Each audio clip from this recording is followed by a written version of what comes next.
This webinar is created to create awareness among the residents of Bangalore about a great opportunity that exists to move ahead from conventional electricity to green energy and make yourself as green energy homes by adopting solar rooftop in your house.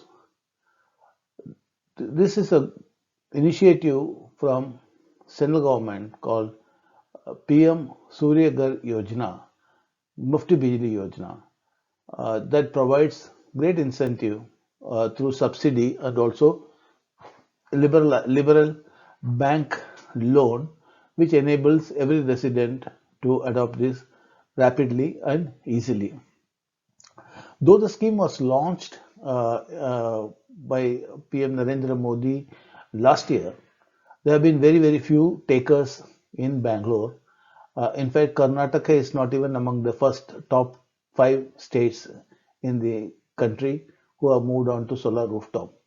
For example, out of 1.65 lakhs people who applied for the subsidy, only 2,500 people, homes, got the rooftop solar installed in 2024. And it needs a lot of awareness to be created and motivation for the residents to move ahead on this scheme. My name is Kochu Shankar. I am from Trinity Enclave Residents Association and also is coordinating a large group of about 100 residents in Bangalore who have moved on to solar rooftop about 2 years back, in the last 2 years. And we have all enjoyed the benefit and we stand guarantee for the performance and the output from these solar rooftops. And we find that the gaps can be filled up. The doubts and the gaps which are in the mind of residents can be filled up only if the actual users like us get into the activity of enabling the residents, answering the questions, and with a credible proof of our statements will motivate our fellow residents to adopt solar rooftop. As a first initiative in Trinity Enclave residents, we started the initiative called Green Home Solar Green Energy Homes Movement, and we had great success with about 30 families coming forward to adopt solar in their rooftop. And as a first batch in December, January, almost 15 houses have already been synchronized, and the next 15 houses, the work is in progress.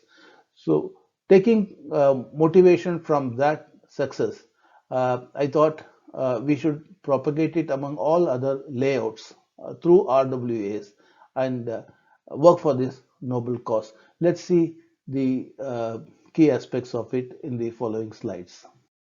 Before we go further on to the solar rooftop per se, let us understand the current situation of electricity in the state of Karnataka. Our daily requirement of power in Karnataka is 17,000 megawatt, and our production at the moment within the state is 12,000 megawatt. So the gap of 5,000 megawatt is filled up by procuring from the central government grid, or from the other states, neighborhood states, at a higher cost. And most of them are the thermal energy, from thermal stations. This requirement of 17,000 megawatt is expected to shoot up to 19,000 megawatt in the summer months, which are going to be a couple of months from now. And there's a huge deficit which is to be met by various ESCOMs in the state of Karnataka, and it's going to shoot up the cost of purchase for the electricity boards in the months to come. Now, if you look at this, how this 12,000 megawatt is currently generated, 70% of it is produced by burning hydrocarbons. Hydrocarbons means the coal, gas, natural gas, diesel, and things like that. And only 12% is solar power, and the 70% of hydrocarbon burning produces toxic gases like carbon dioxide and carbon monoxide and things like that, which are polluting the environment. And also, these greenhouse gases are the prime reason for uh, global warming, the phenomena which is affecting the environment all over the globe, and that's going to create adverse effects for the generation to follow. Not only for the generation to follow, even for the present generation. So getting rid of this dirty fuel is very, very important, be it in power generation, be it in vehicle or petrol, diesel, and things like that, which are used in vehicle. So in every aspect of it, most of the countries in the world have moved away from these fossil fuels onto alternate ways of producing energy, and solar is one of the most prominent source from where we can produce electricity. At the moment, only 12% of power generated in Karnataka is coming from solar, and it's very, very low utilization, because in Karnataka, 320 days we have sunshine days, and even the rest of the days, except leave alone 3 or 4 or 5 days where we have a darker cloud and low sunlight. Other days also we have decent amount of sunlight. So potential opportunity is very high in city of Bangalore and also the state of Karnataka. So as I mentioned earlier, this is grossly underutilized, because only 2,500 homes have got solar rooftop or availed this benefit of 1.65 out of 1.65 lakh homes who applied for solar rooftop. Only 2,500 took it up.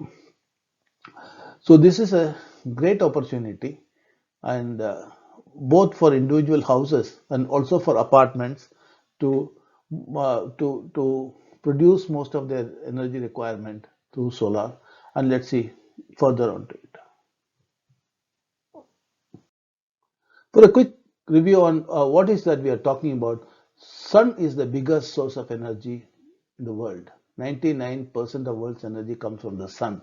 There's enough amount of sunlight falling on the Earth's surface that uh, 1 minute of sun energy is enough to produce electricity required for 12 months worldwide.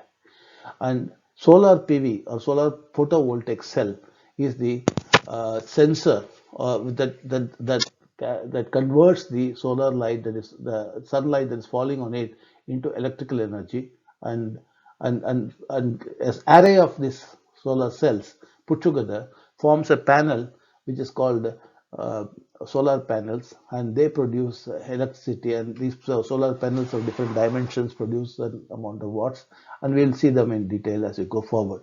So the opportunity is huge and unexploited. We need to think about how to exploit this opportunity. So before we go into further details on the electricity movement onto solar energy, let us understand few basic things. Refresh our learnings of the past. What's the grid? Our source of energy at the moment is from the power grid, and power grid is nothing but an electrical grid is an interconnected network of electricity delivery from the place of production to the place of consumption, and it passes through a substation where the voltages are converted to higher voltage or step down into lower voltage, and onto a huge transmission line. We have seen these high tension transmission lines running from long distances, supplying power, a large quantity of power, onto the destination substations or subdivisions, and from where it gets distributed through transformers. You have transformers which converts high tension power that comes in into low tension, which and distributes it to the houses. We draw the power from our poles nearby. That gives you the low tension power, a single phase or triple phase, as whichever way we call it, and 1 kilowatt or 2 kilowatt or 3 kilowatt, or depending on the workload, the requirement of power load of your homes. So the power grid is like a battery, where it's like a bank where you can draw whatever you require and pay for it. You can also deposit, like the way you deposit money in the bank, you can also supply power to the power grid. Let's see how this happens. Let's also refresh our memory about the unit of power, the unit of electricity. A watt is the unit used to measure the quantity of power. A kilowatt is 1000 watts. 1000 watts is equal to a kilowatt. And when you say a unit, it is actually 1 kilowatt hour. The amount of energy that an appliance uses every hour. So, 1000 watts of power, if it is used for 1 hour, it's called 1 unit, and this is what you pay for in your bill. So we all receive our electricity bill every month, the Bescom bill which comes to our home every month. Let's look at what it contains. If you look at, there are 5 or 6 parts of that bill. The first part of the bill shows your approved load. Each home has got an approved load depending on the amount of electricity gadgets that you have and what is the peak consumption of each of these gadgets put together. You may have an air conditioner, you may have a washing machine, you may have oven, you may have geysers, and you may have lamps and television, computers, and so many things. So each one of them have their own wattages, and all these wattages put together takes the gives you the total workload of your home, and based on which you go ahead and apply for a sanction load, and the Bescom gives you a sanction load. It could be 2 kilowatt, it could be 5 kilowatt, 10 kilowatt, depending upon the requirement of your house. So that's what is shown as approved load. And then second part of it is number of units consumed. You have a meter which measures opening reading, closing readings, and all these are the that's the amount of power you have drawn from the grid to and consumed in your house, and that these are indicated by units, and you are charged at per unit rate. And if you go to the charge pattern for the approved load, they charge you 120 rupees per month as fixed charges. Whatever, irrespective of how much power you have drawn from the grid, you will be charged these fixed charges regular constantly. So if your approved load is 2 kilowatt, you will be charged 240 rupees, and if you have 5 kilowatt, you will be charged 600 rupees. So it's 120 kilowatt per sorry 120 rupees per kilowatt. That is the rate at which the fixed charges are made. This is constant. And then you have the variable charge, which is as per the amount of units you have consumed. So the present rate is about 5 rupees and 90 paisa per unit, plus there is something called FPPCA. FPPCA stands for Fuel and Power Cost Adjustment Charges. And these are because of the varying cost of power supply, because of the varying cost of coal, petrol, and all the global import prices, the varying cost of exchange rates. They are also loaded on us on a monthly basis by this FPPCA, and these are certain paisa per unit, which is added onto it. And to this, you are charged a GST, which is 9%. So when you combine all of them together, today's rate, you are paying about 6 rupees 80 paisa per unit of power that you consume. So the total bill includes your fixed charges plus your consumption charges plus FPPCA plus GST. All these things put together, it is what is reflecting in your fixed in your monthly electricity bill. Now, the present rate is 5 rupees and 90 paisa per unit. Now, Bescom has already proposed a hike for the next 3 years. So each year it will go up at 0.67 to 0.91 rupees per unit, and the cost is going to go up year after year. So far, we have seen how the current situation is, as is situation is prevailing in the city of Bangalore, in the city of Karnataka. What is our source of energy, which is mostly fossil fuel burnt power generation, and what is our demand? What is the gap in demand? And also we have seen how we are charged in terms of domestic usage of power. So the if you have an option to mitigate this hiking costs and the hiking damage to the environment, that one of the way of doing it is by moving on to solar. Produce your own electricity at your own home using the freely available solar sunlight. So let's see how it works. Uh, this is the solar system which produces power for your house. What it contains is a solar panel that gets mounted on your terrace. Each of the solar panels today nominal is about 540 watts production per solar panel. So depending upon the load requirement of your house, it could be 2 kilowatt or 3 kilowatt or 5 kilowatt, whatever. You can select the number of panels that is required to be put to meet your requirement. So these are an array of panels that are mounted on your rooftop, and these panels produce DC current. And this DC current is fed into a device called inverter, and this inverter is capable of converting your DC current into AC current. All our houses use AC current for all our utilities. And now this AC current that is produced is connected to your home and also to the grid. And there is a net meter which comes in between, which is a bidirectional meter. It measures the current which flows to the grid and also the current which flows from the grid to the home. So it's a two-way process.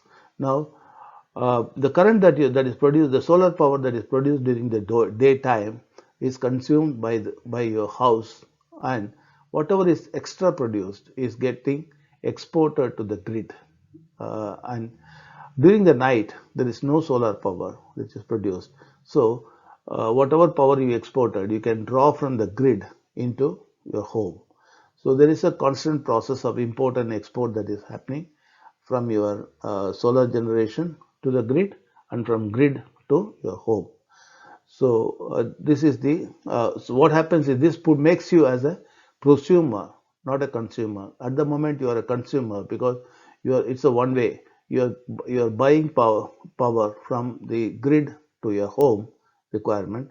Now you are producing power in your house and utilizing it for your home, and whatever is extra produced is going to the grid. At the same time, whatever is required at the time of non-production in your house, you are drawing from the grid. So there is a give and take process that is going on as a prosumer, a producer, and also a consumer. The earlier system that we saw is actually a on-grid system. It is connected to the grid, and it's only connected to the grid. There is something called hybrid system. Hybrid system is where you have grid as well as battery. So the power that is produced in your rooftop gets consumed in your home and also charges a battery. So over and above the after meeting the requirement of these two, the uh, power goes to the grid. The excess power goes to the grid. It's a similar way. Whenever there is a power cut or whenever there is no production, battery feeds its energy into the home, and when it gets exhausted, you can also draw power from the grid. So you have battery as a backup. It's not only that. Suppose if there is a power cut on an on-grid system, the power fails, and the solar do not solar power that is the generator is clipped off. It's not getting into the grid, nor it is getting into your home. If you have a hybrid system, at that time the solar power charges the battery and also it keeps your home requirement met. So you will not have power cut. The alternate option to it is instead of going for a hybrid inverter, you may already have a UPS inverter in your home at the moment, which has got a backup battery, and whenever there's a power cut, you may be using it for running your most essential equipment in your house.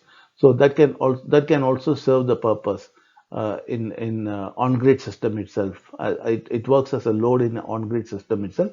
So hybrid system is not so common in the city of Bangalore, where the power cuts are not very high, and Even if there is a power cut, the durations are very short. The power cuts usually happen due to some maintenance reasons, and the durations are usually 1 or 2 hours, and the UPS inverter at home takes care of it. So hybrid is not so common. Hybrid is very common in some other states and some other countries where they have some peak time charges and things like that. It's a different topic altogether. So 90-95% of installations in Bangalore will be an on-grid system which works economical, and hybrid also becomes expensive because of the cost of batteries and things like that. So we will keep it for another time to discuss further between on-grid and hybrid system, uh, and on the details of it. At the moment, on-grid system is the most common system, and we will focus on the on-grid system. To elaborate a little more on the bidirectional meter, the network system, bidirectional net metering system, how it works. It's a bidirectional system. It measures the power that is fed to the grid during the daytime, and also it measures the power that is consumed from the grid during the night time. So the solar, if you see on 1, 2, 3, 4, the solar panel converts energy from sun into electricity. Yes. An inverter converts electricity produced by the solar panel from direct current to alternate current for use in your home or business or school, whatever. So you use, and the energy is used in your home, school, or business. Uh, and excess energy, the energy used in a home from the electric grid, it it it's the excess energy is going from a solar panel that is not used. It goes to the grid during the daytime, and during the night time when it is not producing, it comes from the grid to your home. So the bidirectional meters measures energy export as well as energy import, and at the end of the month what you measure is the net statement, where it shows that whether you imported energy, you're a net consumer or a net supplier. So depending on that, you will be charged or will be reimbursed the money which is due by BESCOM. This is the kind of statement that you will receive from BESCOM every month once you have put a solar rooftop in your house. So if you see here, there is a section which shows you the import and export reading. So from the net meter, we will take the opening meter reading, which says so total number of units which have been imported and the total number of units which have been exported. So when you look at, if the total number of unit imported is higher than the total number of unit exported, then you are a net importer. If the total number of energy exported is higher than the total number of energy imported, then you are a net exporter. So you can see that statement here. In this case, 65.2 units of extra energy has been exported. So we are a net exporter. Now, when you go down the range, there is a solar meter. The solar meter actually measures the amount of units the solar power has generated. So this is only the power generation meter. So in this case, if you see, we have generated 264.7 units on a particular month. This is I think this is the month of January or so, when the power generation is the lowest. So now, if you see on the right hand side, export to BESCOM, when you if you have bought it on a subsidy basis, then you sign a power purchase agreement with BESCOM. BESCOM agrees to purchase from you per unit at a rate per unit of 2.65 or 2.35 or something like that, as decided year after year by KERC, and it will reimburse you the cost. It will reimburse you. It will give you credit of that much amount will be given to you as a credit in your bill. In this case, we have exported 63 units, for which a credit of some 199 rupees or something is already given there. And then the fixed charges is anyway constant. In the case of this bill, the load is 5 kilowatt, and the fixed charge 120 rupees. So 600 rupees is constant as a fixed charges. And now when you look at since I'm a net exporter, there is no power charges. It's all zero. And there is a credit, a credit of 138 rupees or something like that. So net of that credit, I have a fixed charges which is levied on me. So on the fixed charges, so I have to pay 300 rupees or 350 rupees to Bescom because my approved load is higher, and my production is not enough to meet that approved load. So I had to pay something. This is an unusual scenario because in the month of January, the production has been pretty low due to cloudy weather and things like that. The normal production from my system is about 400, 420 units in the month of December and January because of the cloudy weather and not enough sunlight. It drops down to 300 or 250 or something, maybe about 300, 280 or something like that. And also on this particular month, my usage was higher. And so this is an exceptional situation. Anyway, this is how it looks. So far, we have seen some of the fundamentals of moving on to solar. A solar system of 3 kilowatt will produce about 300 to 350 units of power minimum average. It can go up to 420. Sometimes it can go to 250 also. So, uh, so a house that so we look at some of the financial aspects of it. Uh, typically a house with about 300 to 350 units will be ideal for a five panel configuration of about 2700 watts capacity, 2.7 kilowatt capacity, and the cost of the system with a high rise structure and single phase meter, all of the all inclusive will come to about 1.8 to 1.85 lakhs all together, everything, all cost included. So for this system of 2.7 kilowatt, PM Surya Ghar Yojana, Mufti Yojana will give you a subsidy of 72,600. 78,000 is for 3 kilowatt, but this is 2.7 kilowatt, so it will give 72,600 rupees as subsidy. So the net project cost will be 1,12,500 rupees. That goes out of your pocket. The Bescom consumption charges for 300 units as of now is uh, 2040 at the rate of how much, about 606 rupees 80 paisa, 60 per unit will be about 2040 if it just for 300 units. So the life of system is about 25 years.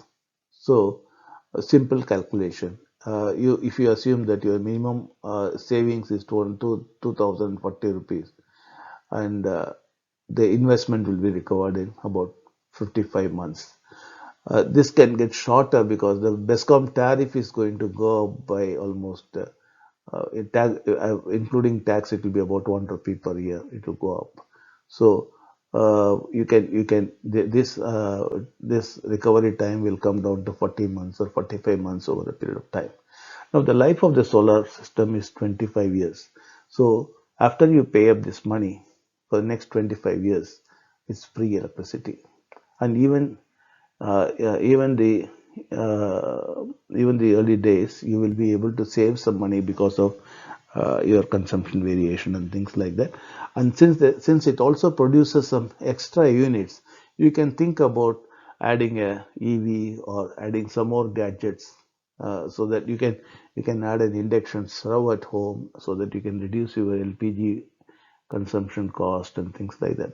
So it gives you opportunity to economize your monthly expenditure. This is option 2. It's the same calculation, 2700 watts unit. Net project cost is 1.2 lakhs. Bescom charges 2040. But now you go for a bank loan. You can avail bank loan through Jan Samrat portal. If you are applying through for the national portal for solar rooftop, then it gives you an option to move on to Jan Samrat portal, where you can apply for subsidized loan at 7% from any nationalized bank. It can be State Bank of India, or Canara Bank. Canara Bank is actually lead bank for Karnataka state, and Punjab National Bank, and most of the national banks offer you at 7% solar loan under the scheme. And this is online. You can get online pre-approval based on your income data and things like CIBIL score and things like that. So, what you require is only 5% down payment. So 5% down payment of project cost 1.85 lakhs. It comes to less than 10,000. So about 9,500 or whatever comes. So that's the total investment you do. And then if you calculate your EMI, which is at about 2,000 rupees per month, and set it as your duration of payment, it you will pay up this money in about 40-45 minutes, 4 years or so, less than 4 years. And of course you will get your subsidy of 72,600 in about a month's time after completion of the installation, so that also you can deposit as a principal repayment. There is no foreclosure charges.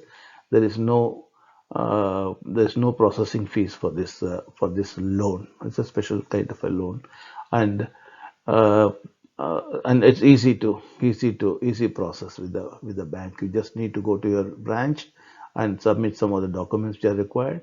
They prepare the loan document. You need to sign the document, pay up some stamp fees and charges and things like that, and the process gets done very quickly. Maximum about 4 or 5 days, 4 or 5 working days. They do the job for you. So it gets paid up in 4 years from the savings of electricity bill itself. And the next 20-25 years is free electricity for you. Is it not wonderful? PM Suryagar Yojana also applies to apartment areas, but at this moment it is only for the common area. Most of the apartments consume huge amount of power for the common area, and it comes as a part of monthly expense, and it's a pain on the residents and the association. So the PM Suryagar Yojana gives subsidy of 18,000 rupees per kilowatt of system that can be installed with your rooftop. In this particular case, for example, if you are taking 1,000 to 1,200 units per month, if your consumption per common area is 1,000 to 1,200 units per month, a total projected cost, you will need about 9.9 kilowatt, 10 kilowatt, three-phase elevated structure will cost you about 6 lakhs of rupees. Let's say about 5.9 lakhs or something like that. So you get a subsidy of 1.8 lakhs on it. So a net project cost about 4.1 lakh. You can set up a system. So if you assume that you're consuming about 1,200 units, your savings per month on the as per the present tariff is about 7,700 rupees per month, and this will increase as the cost increases in the time to come. So by by investing on this and going for solar rooftop, you will recover the cost of it is in about 4 and a half years, or less than even that much time. And the next 25, and for the rest of the time up to 25 years, it's free of cost. There is no power charges to be paid. It comes totally free of cost. So, what we have seen so far in this is purely from the experience perspective. It's not selling talk. It's not sales talk. It is sharing of experiences of various people in Bangalore over a period of time. And these are the data which normally are not given by vendors. So I thought that it is appropriate to share this awareness among the people, and make them to think about it. See, uh, if you are convinced about it, about the concept of it, you are serving two purposes. One is that you are reducing the green gas or greenhouse effect uh, by burning coal or hydrocarbon fossil fuels, which are dangerous for our current generation and also for the future generation, our children. And worldwide, most of the states have moved away from it. The EV revolution that is happening across the world, the solar movement, green hydrogen movement, wind energy movement, hydroelectric uh, projects happening all over. So all these are good for the good for the environment, and we should be part of it. Any small job contribution from our side will also lead to major impact for the generations to come. So I request you to, I thank you very much for going through this webinar, and any questions coming out of it, please feel free to ask any one of us. We'll be more than happy to answer your question. Thank you very much.